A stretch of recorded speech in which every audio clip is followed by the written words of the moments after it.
Boa noite, irmãos. Acho que todos que estão aqui me conhecem, mas eu sou a Luísa. Eu estou muito feliz de poder estar aqui de novo, de poder estar aqui de novo passando os estudos e poder estar aqui nessa igrejinha que nos acolheu tão bem. Hoje vamos fazer um estudo, vamos dar início aos estudos. Eu vou falar, depois o Weber vai falar, ele também estuda comigo lá na Argentina. Vai ser bastante curtinho, mas basicamente o que eu vou apresentar é o terceiro ai. A irmã Laura deu para vocês uma base boa já, acho que das trombetas. Acho que parece que sábado passado deu sobre a quinta e a sexta trombeta. E agora, especificamente, a gente vai estar falando da sétima trombeta, especificamente do terceiro ai. Eu vou dar uma introdução curtinha e espero que Deus esteja conosco e que vocês possam entender. E as dúvidas também, se vocês tiverem, a gente tira no final, pode ser? Vamos ajoelhar para orar?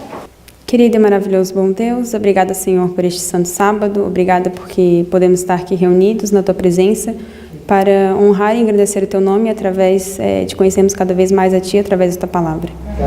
Queremos pedir que Teu Santo Espírito venha estar conosco, abrindo nossa mente para que possamos receber a Tua chuva, que o Senhor possa estar presente e nos fortalecer e que possamos entender as Tuas verdades para trazê-las para a nossa vida.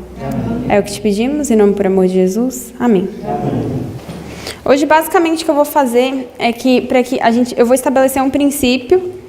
Eu acho que a gente já acabou em alguns outros estudos, a gente já leu sobre ele, mais ou menos a gente tem uma ideia.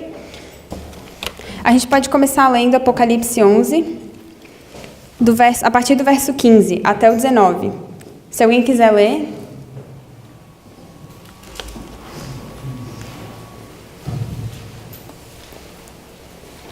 E o sétimo anjo tocou a sua trombeta, e houve no céu grandes vozes, que diziam: os reinos do mundo vieram a ser de nosso Senhor e do seu Cristo, e ele reinará para todo sempre.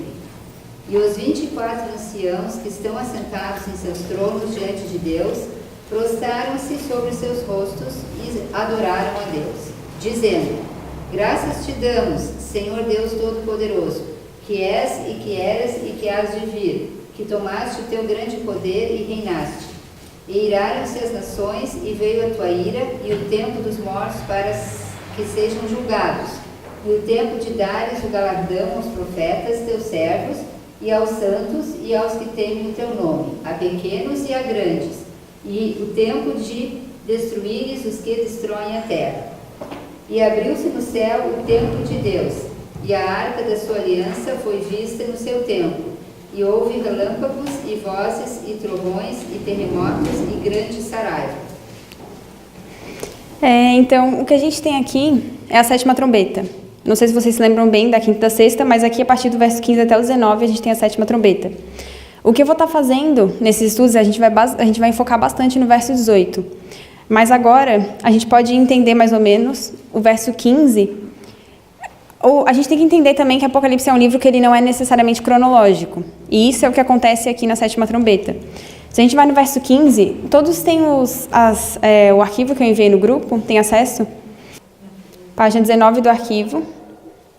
Tem um texto de primeiros escritos na página 280, parágrafo 1. Se alguém encontrou, pode ir lendo, porque esse texto vai ajudar a gente a entender o verso 15.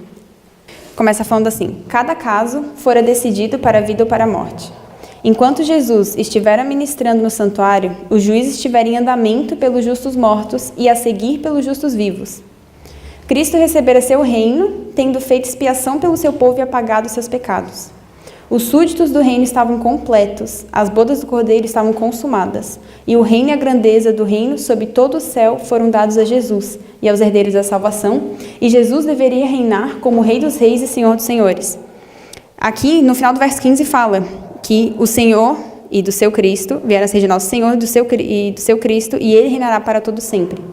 Se a gente une com o que está falando aqui em Primeiros Escritos na página 280, então ali fala que Cristo ele recebe o reino tendo feito a expiação pelo seu povo e apagado seus pecados. E diz o quê? Que os súditos do reino estavam completos e as bodas do Cordeiro estavam consumadas. Quando que as bodas do Cordeiro são consumadas? Quando que acontece o casamento? Lá no céu, quando ele está feito. Exatamente. E isso é quando? No fechamento da porta da graça. Então, no fechamento da porta da graça é o que está passando aqui no verso 15. Então, aqui a gente tem a sétima trombeta, está se referindo ao verso 15. E logo depois a gente vai ver que ela volta. Não é o foco de hoje, mas como a gente está lendo, para que a gente possa ir se familiarizando com o texto, o que a gente vai... como a irmã tinha comentado, por exemplo, de 1844. Na verdade, que a sétima trombeta ela começa em 1844. Porque Cristo ele começa a receber o reino em 1844, porque ali ele começa o julgamento. Então, ele começando o julgamento, ele começa a receber o reino, porque ele está iniciando o juízo investigativo. Uhum. Então, o que a gente vai fazer agora, a gente pode ir em Apocalipse 8:13. Agora a gente vai começar a entrar um pouco mais no nosso tema, que dentro da sétima trombeta, não sei se vocês se lembram, mas a quinta trombeta e a sexta trombeta tem uma coisa diferente que as 4 primeiras não têm. São os ais. Então, a quinta trombeta tem um ai, a sexta trombeta tem outro ai. Vamos em Apocalipse 8, verso 13. Se alguém encontrou, pode ler, por favor.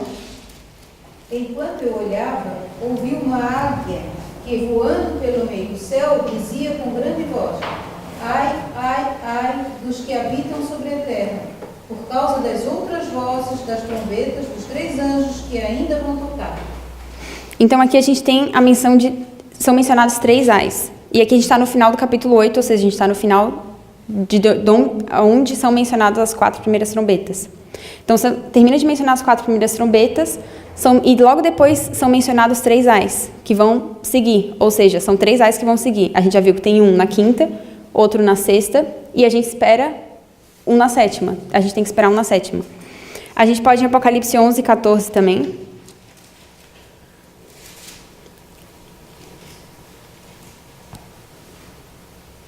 O segundo ai passou, o terceiro ai vem sem demora. Então, aqui em Apocalipse 11:14, a gente vê que está mencionando, tanto na quinta trombeta quanto na sexta trombeta, é dito claramente na Bíblia onde está o ai. E a gente consegue identificar na história onde ele está. Mas a gente acabou de ler a sétima trombeta na Bíblia, em Apocalipse, do verso 15 até o verso 19. E teve a menção de algum ai? Não teve a menção de nenhum ai. Então, como que a gente vai fazer? O que eu vou fazer hoje agora, como introdução, é como que a gente vai fazer para entender esse terceiro ai na sétima trombeta, tá? O princípio que eu vou utilizar está em Deuteronômio 19:15.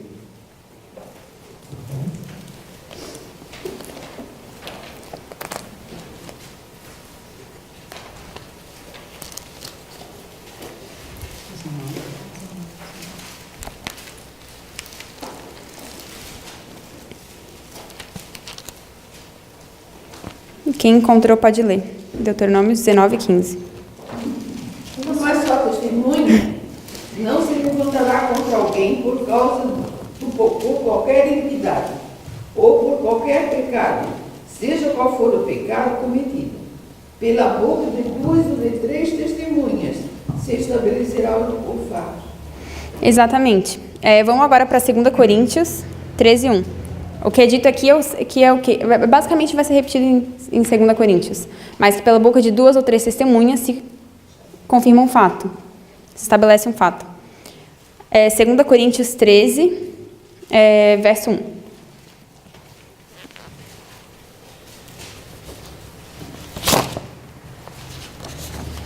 É esta a terceira visita que vos faço. Por boca de 2 ou 3 testemunhas será confirmado toda palavra. Então, de novo, aqui a gente vê esse princípio, de que pela boca de 2 ou 3 testemunhas é confirmado um fato. Eu vou dar um exemplo na Bíblia, do que a gente vai fazer com o primeiro e o segundo ai, para que fique claro. Vocês vão entendendo quando a gente for avançando, conforme a gente vai avançando. A gente pode abrir agora em 1 de Reis, capítulo 16, do verso 29 ao 31.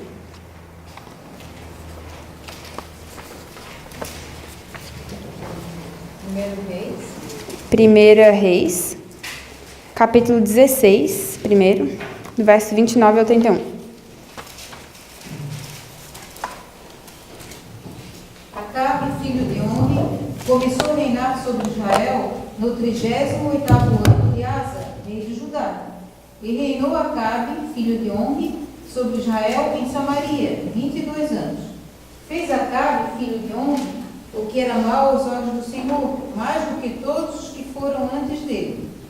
Como se fosse pouco andar nos pecados de Jeroboão, filho de Nebate, ainda tomou como mulher a Jezabel, filha de Baal, rei dos Sidônios, e foi e serviu a Baal e o adorou. Então aqui, o que acontece nessa história? Tem um casamento entre Acabe e Jezabel. Agora, se a gente vai para capítulo 17, 1 Reis, capítulo 17, verso 1, a gente vai ver um profeta que foi enviado e ele faz algo em relação a isso. Então Elias, o tisbita dos moradores de Gileade, disse a Acabe: Vive o Senhor Deus de Israel, perante cuja face estou, que nesses anos nem orvalho nem chuva haverá, senão segundo a minha palavra. Então Elias, a função de Elias ele foi denunciar o casamento entre Acabe e Jezabel. Se a gente vai agora para 1 Reis, capítulo 18, do verso 27 ao 28, a gente vai ver que está relacionado com isso também os profetas de Baal.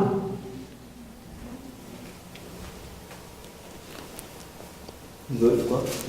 1 Reis 18, do verso 27 ao verso 28. Sucedeu que ao meio-dia Elias zombava deles e dizia: Clamai em alta vozes, porque ele é um Deus.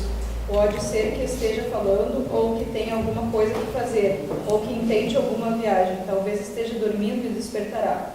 E eles clamavam em altas vozes e se retalhavam com facas e com lancetas, conforme ao seu costume, até derramarem sangue sobre si. Exatamente. Então, isso era o meio de adoração deles. Eles clamavam em outra voz, eles se cortavam. Isso é chamado de dança do engano. Seria como a dança, é o ritual deles, que eles estavam fazendo. Isso é uma história na Bíblia. O que a gente vai fazer? A gente vai pegar outra história e a gente, pela boca de uma e duas, e a segunda testemunha, que a gente vai ver agora, a gente vai conseguir aplicar pra gente hoje. E é isso que a gente vai fazer com o primeiro e segundo ai, e aplicar no terceiro. Aplicação profética. A gente chama de tripla aplicação profética. A gente pode ir para Malaquias 3:1.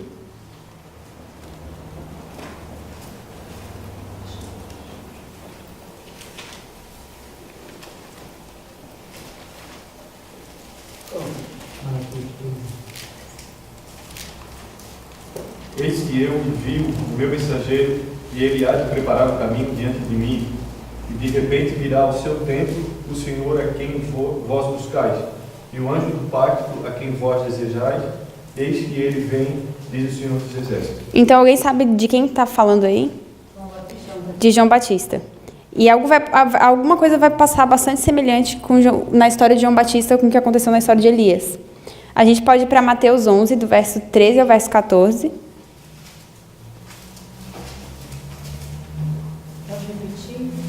Mateus 11, verso 13 ao verso 14.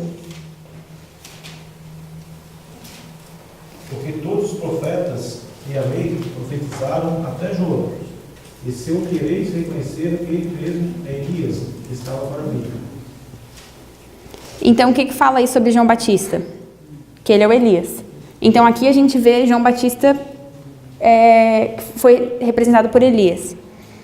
A gente pode ir para Mateus 14 agora e ler a história de Mateus 14, do verso 1 até o verso 12. Se alguém quiser ler também, por favor.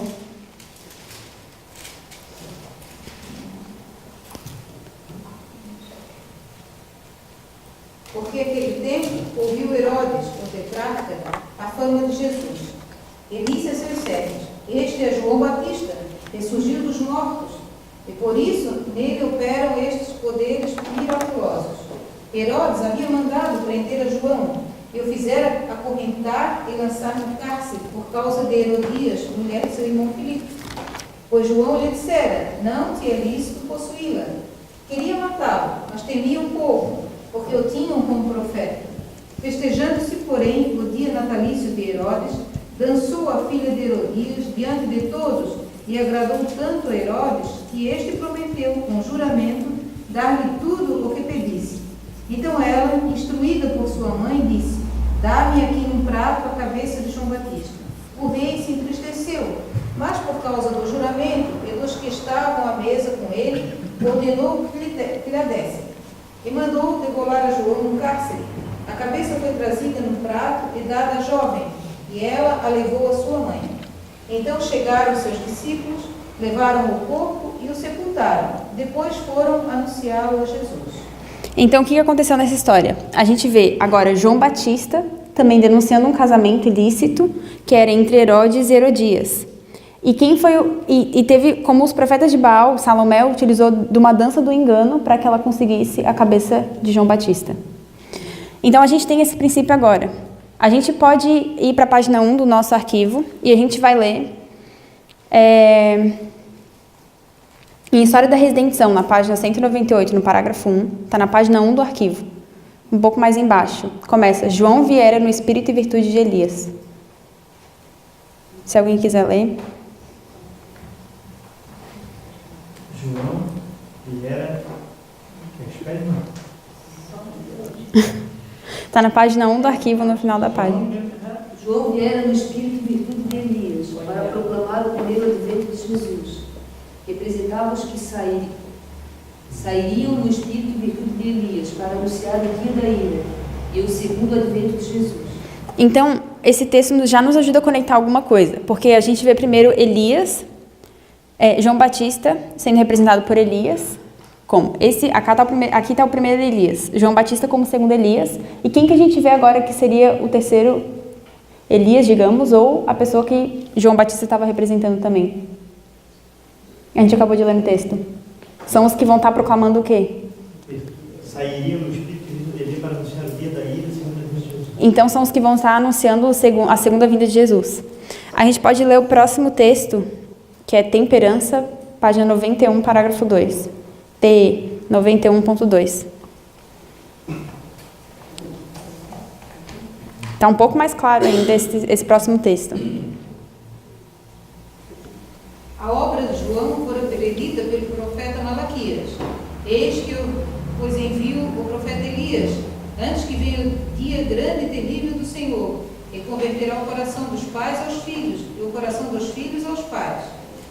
João Batista veio no espírito e poder de Elias, para preparar o caminho do Senhor, e fazer voltar o povo à sabedoria dos justos. Ele era um representante dos que vivem nos últimos dias, os quais Deus confiou verdades sagradas para apresentar ao povo, preparar o caminho para a segunda vinda de Cristo. E os mesmos princípios de temperança que João observava devem ser seguidos por aqueles que, em nossos dias, devem advertir o mundo da vinda do Filho do Homem. Então, se a gente viu isso aqui na primeira história com Elias, ele faz uma denúncia entre Acabe e Jezabel. A gente vê João Batista fazendo denúncia do casamento ilícito entre Herodes e Herodias. E a gente vê aqui falsos profetas que fazem a dança do engano para iludir as pessoas. Na nossa história, a gente acabou de ver que quem representa o terceiro Elias, ou que João Batista estava representando, somos nós, que estamos anunciando a segunda vinda de Jesus. Então, eu vou colocar aqui 144 mil, que vão estar fazendo essa denúncia. Entre Acabe e Herodes, eles representavam quem? O Estado. Então, Acabe e Herodes, como homem, digamos, eles representam o Estado. Porque, por exemplo, uma instituição que foi colocada no Éden é o quê? O casamento. E o casamento, para ele estar de acordo, quem que tem que estar dominando? Se o homem representa o Estado e a mulher é a igreja. O Estado tem que estar dominando. E aqui eles têm um casamento ilícito, então no final a gente vai ter também um casamento ilícito entre o Estado e a igreja, as mulheres sendo representadas a igreja sendo representada pelas mulheres, e também a gente tem os falsos profetas. Então, isso aqui é basicamente, eu não sei se eu fui clara, você tem alguma dúvida? Não. Mas isso aqui é basicamente um exemplo de uma triple aplicação profética, onde a gente vê um exemplo de uma história que aconteceu, outra história que aconteceu e que vai acontecer com a gente hoje também. Que a gente já está acostumado também, digamos, se a gente for levar isso em relação aos movimentos reformatórios. O que aconteceu vai voltar a acontecer. Mas isso aqui está sendo representado, que pelo que aconteceu com Elias e o que aconteceu com João Batista, a gente pode aplicar isso para a gente também.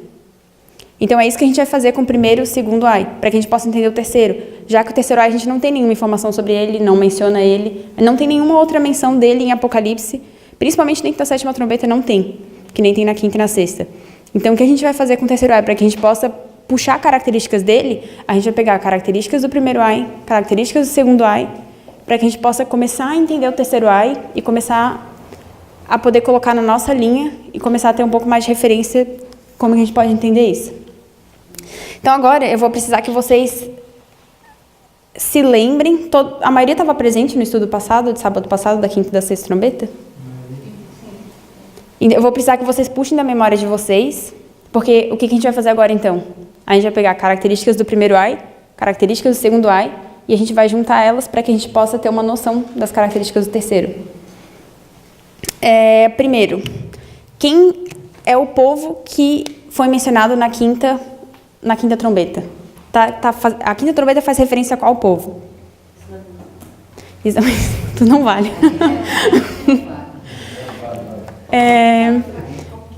As 4 primeiras trombetas, então, elas estavam relacionadas com bárbaros. A gente começa a ver uma mudança agora. Nas 3 últimas trombetas, a gente vê um povo que está relacionado com o Islã. Na quinta trombeta, a gente já vê que é um povo que está relacionado com o Islã. Na sexta trombeta, tem a ver com o Islã também. Então, a gente já vê que a terceira... O que a gente espera do terceiro ai?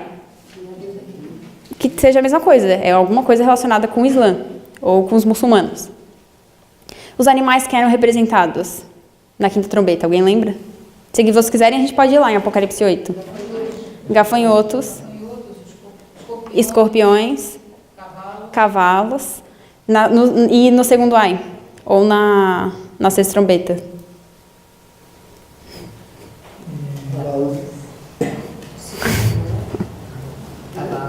Também, cavalos. A Laura não vale, ela deu estudo. Bom, são cavalos, leões, serpentes, então a gente espera que tenha alguma relação no terceiro ai também com esses animais. Cavalos, principalmente cavalos, eles são um animal bastante representativo também dos muçulmanos. Não sei se vocês se lembram também, mas os ventos, tanto no primeiro ai quanto no segundo ai, eles são restritos, soltos, e então a gente vai esperar que os ventos, ou seja, as guerras que estão acontecendo, elas sejam restritas ou soltas de acordo com o que vai acontecendo no terceiro ai. A gente vai esperar a mesma coisa. Eu estou falando hoje, basicamente, mas amanhã eu vou botar no quadrinho, porque eu vou precisar disso para os próximos estudos. Mas hoje, basicamente, eu estou mencionando para que a gente vá trabalhando isso na nossa mente e amanhã a gente possa ter isso um pouco mais sólido. A gente também, quais que eram os métodos de guerra deles na quinta trombeta? Vocês lembram como que eram os ataques deles? Exatamente. Eram ataques inesperados. E o que tinha a mais na sexta trombeta em relação aos ataques? Exatamente, as armas de fogo. Então, o que a gente vai esperar no terceiro ai? Ataques repentinos e a utilização de armas de fogo ou explosivos, que foi quando eles começaram a usar. Para quem que eles estavam direcionados o ataque? Na quinta trombeta. Exatamente, é importante a gente lembrar que é o exército de Roma. Na sexta trombeta. Também o exército de Roma. Então, o que a gente vai esperar do terceiro ai? Também que seja contra o exército de Roma. Outra coisa importante e interessante, que tem a ver e vai conectar bastante o nosso estudo, acredito e espero que a gente chegue até domingo, o selamento. A gente vê uma obra de selamento, tanto na quinta trombeta, quando diz que eles não eram para danificar, enquanto os servos não fossem selados. A gente vê uma obra de selamento na sexta trombeta também. O que seria a obra de selamento na sexta trombeta? 1840. Exatamente, de 1800, muito bom. De 1840 a 1844 a gente vê uma obra de selamento também. O que a gente espera no terceiro ai? Exatamente, uma obra de selamento. Então, amanhã eu vou colocar direitinho, mas basicamente para que vocês tenham uma ideia. E quanto tempo que deu? Deu pouquinho, né? Dá para eu... Então, a gente pode começar abrindo em Apocalipse 11, 18. A gente vai começar a entender o terceiro ai.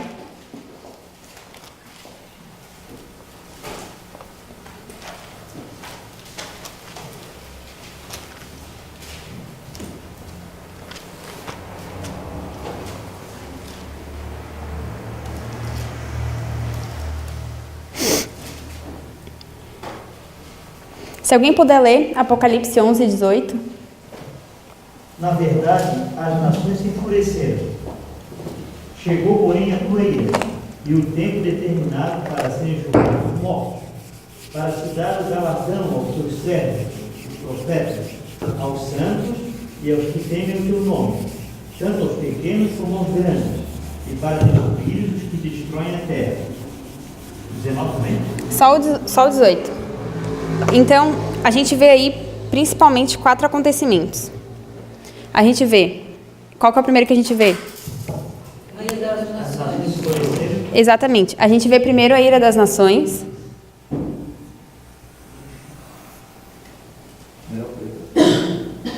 O preto é melhor para ver na gravação? Ou dá para ver esse? Tá? Tá dando? É para filmagem. O preto puder mudar, melhor. Ah, então tá.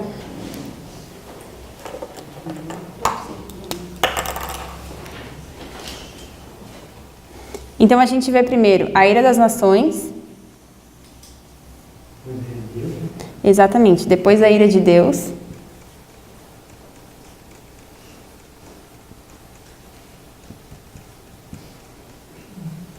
Depois a ira de Deus.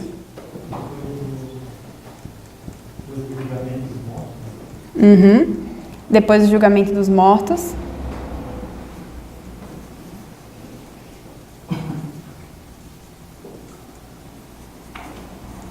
E depois, tempo de dar o galardão.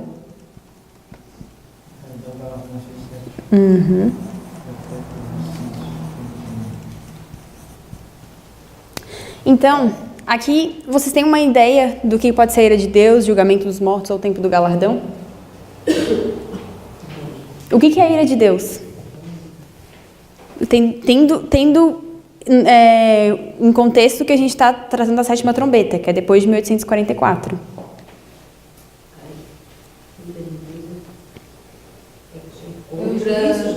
A ira de Deus a gente vai tratar de entender. A gente vai estar trabalhando sobre a ira de Deus esse final de semana inteiro.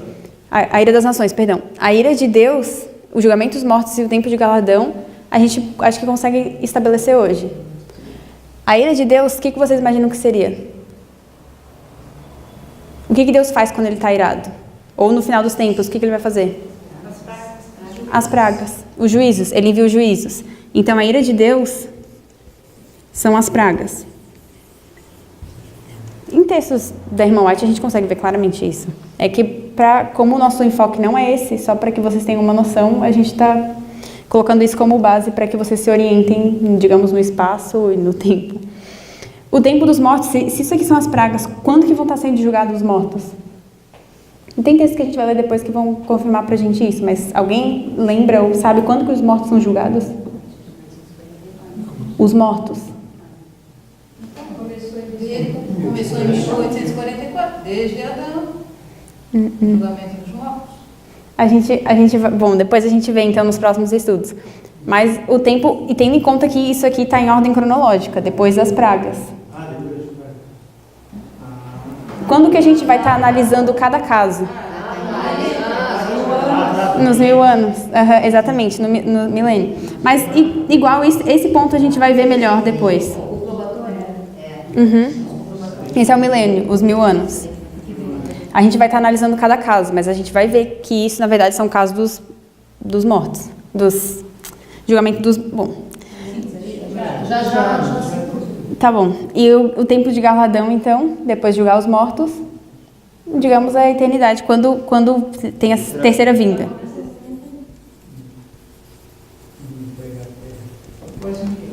Então, essa é basicamente a estrutura do verso 18. A gente vê a ira das nações, a ira de Deus, o julgamento dos mortos e o tempo de galardão. O tempo que é dado galardão aos servos. A gente pode ir para a página 3 do arquivo, que a gente vai entender o que são a ira das nações. Eu vou deixar estabelecido o que são a ira das nações e a gente vai começar a trabalhar nela e entender melhor ela a partir de amanhã. A gente pode ler esse texto, e basicamente encerrando já o estudo, está em Primeiros Escritos na página 36, parágrafo 1.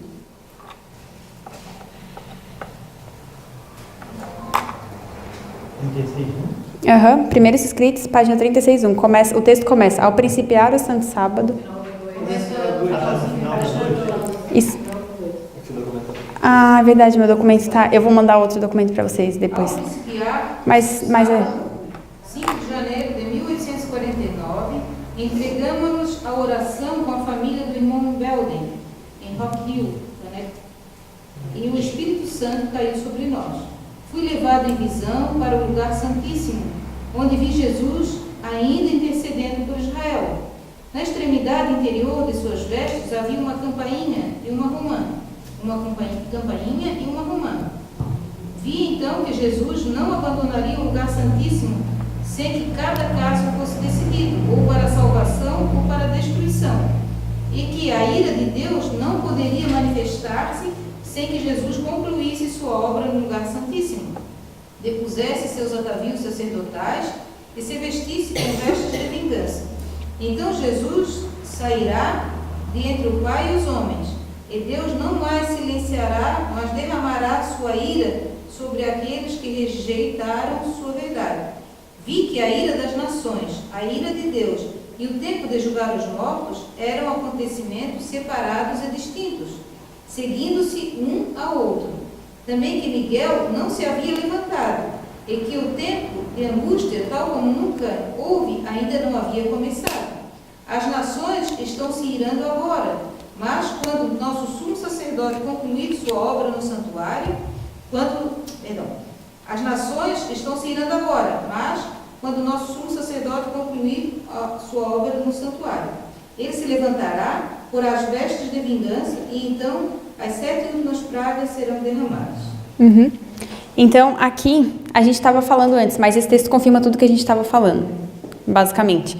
Então, a gente vê aqui, onde que Jesus estava quando ela teve essa visão? Ele estava no Santíssimo, ou seja, essa visão é depois de 1844. Mas ela fala algo depois, que a ira de Deus ela não pode se manifestar sem que Jesus concluísse a sua obra no Santíssimo. Então, quando que a ira de Deus se manifesta? Depois do fechamento da porta da graça. Exatamente, quando Miguel se levanta. Depois, ela fala que a ira das nações, que foi o que a gente fez, a ira das nações, a ira de Deus e o tempo de julgar os mortos, eles são acontecimentos distintos e separados, seguindo-se um ao outro. Então ela fala, eles são cronológicos, é específico. Primeiro vem a ira das nações, depois vem a ira de Deus, depois o julgamento dos mortos e depois é o tempo de galardão. Ela não fala o tempo de galardão, mas... E depois, outra coisa que agora que a gente vai começar a entender é que as nações elas se estão irando agora. As nações estão se irando, mais para o final do parágrafo fala, as nações estão se irando agora, mas quando o nosso sumo sacerdote concluir sua obra no santuário, ele se levantará, porá as vestes de vingança, então as 7 últimas pragas serão derramadas. Então a ira das nações vai até o fechamento da porta da graça, que é quando inicia a ira de Deus, que a gente acabou de ler, que são o quê? As pragas. Ficou claro? Sim. A gente pode ler agora o texto que está embaixo, que ele está traduzido, que ele é de... Tem em português, mas aqui a referência está em inglês, mas depois eu posso... Começa. Estamos no limiar, se alguém encontrar. Estamos no limiar de grandes e solenes eventos. Profecias estão se cumprindo. Estranhas e interessantes histórias estão sendo registradas nos livros do céu. Eventos que foram declarados logo deverão preceder o grande dia de Deus. Tudo no mundo está em um estado instável. As nações estão iradas e grandes preparativos para a guerra estão sendo feitos. Nação conspiram contra nação, reino contra reino. O grande dia de Deus está se apressando rapidamente. Mas, apesar das nações estarem reunindo suas forças por guerra e derramamento de sangue, o comando para os anjos ainda está em vigor, que detenham os 4 ventos até que os servos de Deus sejam selados em suas testas. Então aqui, o que a gente vai tirar agora, nesse momento desse texto, é que ela fala que as nações estão iradas, na metade do parágrafo mais ou menos, e grandes preparativos para a guerra estão sendo feitos. Ou seja, quando as nações estão iradas, quer dizer que representam guerras. Qual que é a outra coisa que vocês viram, provavelmente na semana passada, com a 5ª e 6ª trombeta, que representam guerras também? Que é o maior período mais intenso. Exatamente, o Ai. Então, se as nações estão se irando... as nações se irando representam guerras, o Uai representam guerras, as nações estão relacionadas com o Ai. Então é aqui que está o terceiro Ai, na ira das nações. Aqui é o início do terceiro Ai. A gente tendo isso aqui estabelecido agora, vai facilitar bastante para a gente continuar continuar entendendo o terceiro ai. Querido e maravilhoso bom Deus, obrigada, Senhor, por esse estudo, obrigada porque o Senhor esteve presente, abrindo nossa mente. Que o Senhor continue conosco agora, durante essa noite, e possa abençoar o Weber, que vai estar falando também o próximo estudo. Em nome por amor de Jesus te pedimos. Amém. Amém.